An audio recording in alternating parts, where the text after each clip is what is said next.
ซาคุมเหนือคุมใต้ว่าคอยขอสาวบ่ได้น่าอายลูกของเหลือเกินเสียใจเต็มที่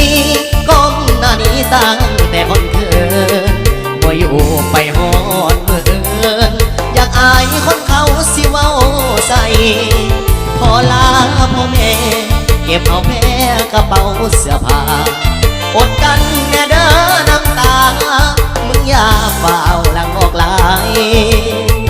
ผู้บ่เจ้าของตอนนี้กำลังอับอายเสียหน้าเท่าแก่ยิงสายจิงขอบไปตายดำหน้าดีกว่าเปิดฮัลลานายซาเจ้าของมันชนสินสอดนอกสูงเมื่อล้นคนจนจึงได้อ่อนตัวขอลาคนเด้อไอลาคนเด้อทุนหัวสาดีบ่ได้เป็นผัวก็ย้อนบุญหัวไอ้น้อยบ่จากลายว่าเสียงคนสาดังเมิดหมู่บ้านบ่อยู่ให้คนเขายันสู้กัดวันไปหน้าบ่ถอยเธอเป็นโมเทียนที่เฮาขอสาวแล้วปล่อยอกหักเจ็บขับแท้คอยย้อนเงินเงาน้อยจริงบ่ได้สาว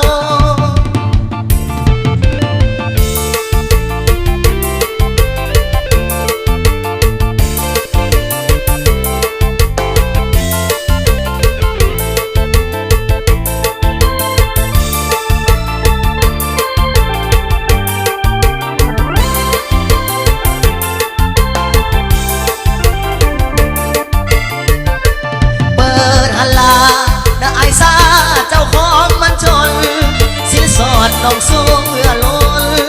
คนจนจึงได้ถอนตัวขอลาก่อนเด้อไอลาก่อนเด้อทุนหัวสาดนี้บ่ได้เป็นผัวก็ย้อนบนหัวไอ้น้อยบ่จักลายว่าเสียงคนสาดังเมิดหมู่บ้านบ่อยู่ให้คนเขายันสู้กัดฟันไปหน้าบ่ถอยเธอเป็นโบทเทียนที่เฮาขอสั่งแล้วปล่อยอกหักเจ็บขับแท้คอยย้อนเงินเฮาน้อยจริงบ่ได้